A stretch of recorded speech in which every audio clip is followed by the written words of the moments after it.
दोस्तों बहुत अरसा पहले की बात है कि ईरान पर एक बादशाह हुकूमत करता था। उसका नाम इब्राहिम था। उसे अपनी दौलत पर बहुत गुरूर था। वो कहा करता था कि दुनिया में मुझसे भी ज्यादा कोई दौलतमंद है। एक दफा सुबह फौज की परेड देखने के बाद उसने अपने वजीर से कहा कि आज मैं शिकार खेलने जाऊंगा। जल्द ही शिकार का इंतजाम किया गया और बादशाह अपने बहुत से साथियों के साथ जंगल को चल दिया। एक हरन का पीछा करते हुए बादशाह अपने साथियों से जुदा हो गया, लेकिन हिरन हाथ ना आया। वो थक कर चूर हो गया था और उसे बड़ी जोर की प्यास लग रही थी। ढूंढते ढूंढते वो एक तालाब के किनारे पहुंच गया। उसकी जान में जान आई। वो झट कपड़े उतार कर पानी में कूद पड़ा और तैरते तैरते किनारे से दूर निकल गया। उसी वक्त एक अजनबी जो शक्लो सूरत में बादशाह से बहुत मिलता था उधर आ निकला। उसने बादशाह के कपड़े पहन लिए और पास ही खड़े घोड़े पर सवार होकर चल दिया। उधर बादशाह के दूसरे साथी बादशाह को तलाश कर रहे थे। जब उन लोगों ने घोड़े पर सवार अपने बादशाह को आते देखा तो बहुत खुश हुए। शाम होते होते वो लोग महल में पहुंच गए।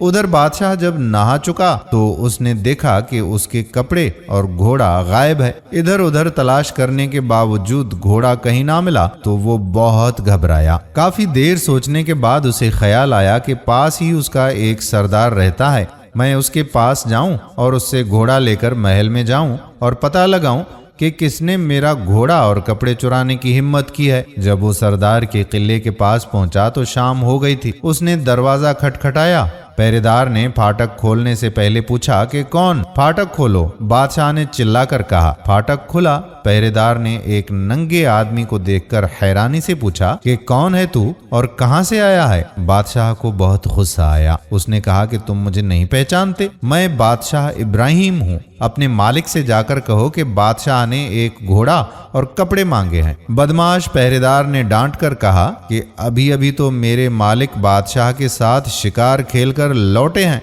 मैंने अपनी आंखों से बादशाह को महल की तरफ जाते देखा है। मैं अभी सरदार को ये बात बताता हूँ। वो बादशाह को अंदर ले गया और अपने सरदार को सब हाल बताया। सरदार ने पूछा कि तुम कौन हो, क्या नाम है तुम्हारा? उसने कहा मैं बादशाह हूँ। क्या तुम मुझे नहीं पहचानते? अभी थोड़े ही दिन हुए हैं मैंने तुम्हारा ओहदा बढ़ाया था। झूठा कहीं का। सरदार ने गुस्से से कहा तू अपने आप को बादशाह कैसे कहता है? मैं खुद बादशाह को महल तक छोड़कर आया हूँ। भाग जा यहाँ से वरना धक्के देकर बाहर निकलवा दूंगा। ये कहकर उसने अपने नौकर की तरफ देखा और कहा कि निकाल दो इसको बाहर। बादशाह बाहर आकर उस बेइज्जती का बदला लेने की सोचने लगा। उसने दिल में कहा कि इस आदमी के साथ मैंने इतनी भलाई की और आज ये मुझे पहचानने से भी इनकार करने लगा है। अब उसे अपने एक वजीर की याद आई और वो उसके पास पहुंचा, मगर यहाँ भी वही बेइज्जती हुई जो सरदार के यहाँ हुई थी। बादशाह की समझ में कुछ नहीं आता था कि क्या करे। वो सोचने लगा कि महल में ना जाने कौन बादशाह बनकर बैठा है। ये ख्याल आते ही उसे गुस्सा आया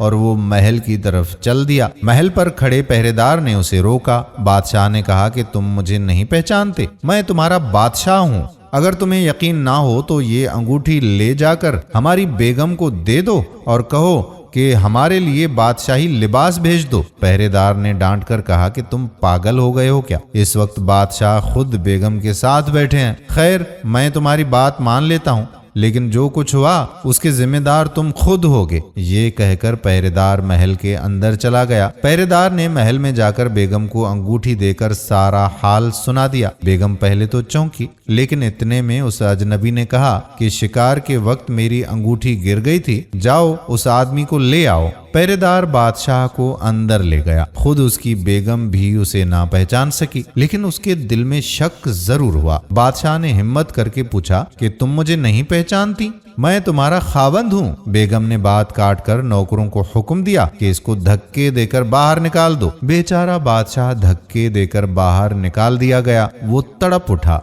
जिंदगी में पहली दफा उसके गुरूर को ठेस लगी थी। अचानक उसे अपने पीर की याद आई। झटपट उसके पास पहुंचा। पहले तो दूसरों की तरह उन्होंने भी उसको नहीं पहचाना, लेकिन जब उसने अपनी जिंदगी के कई वाकयात बताए तो पीर साहब को यकीन आ गया। बादशाह ने शर्मिंदा होकर उनसे कहा कि ये जरूर मेरे गुरूर का फल है। पीर साहब ने बादशाह को कपड़े पहना कर कहा कि जाओ, अब लोग तुम्हें पहचान सकेंगे। जब बादशाह कपड़े पहनकर शहर में पहुंचा तो लोग उसे झुक झुक कर सलाम करने लगे। शहर भर में खुलबुली मच गई। लोगों की समझ में ना आता था कि असली बादशाह कौन है। अजनबी के कानों में भी ये बात पहुंची और उसने बेगम से कहा कि जाओ तुम देख कर आओ ये हो क्या रहा है। बेगम खुद हैरान थी कि ये बात क्या है। आखिरकार दरबार लगाया गया और दरबारियों से बादशाह को पहचानने के लिए कहा गया, मगर कोई भी ना पहचान सका। आखिर अजनबी खुद उठा और कहा कि तुम्हारा असली बादशाह तो ये है, लेकिन चूंकि ये अपने गुरूर में इतना चूर था कि इसे खुदा से भी डर नहीं लगता था, इसलिए इसको ये सजा दी गई थी। अब इसका गुरूर टूट गया है,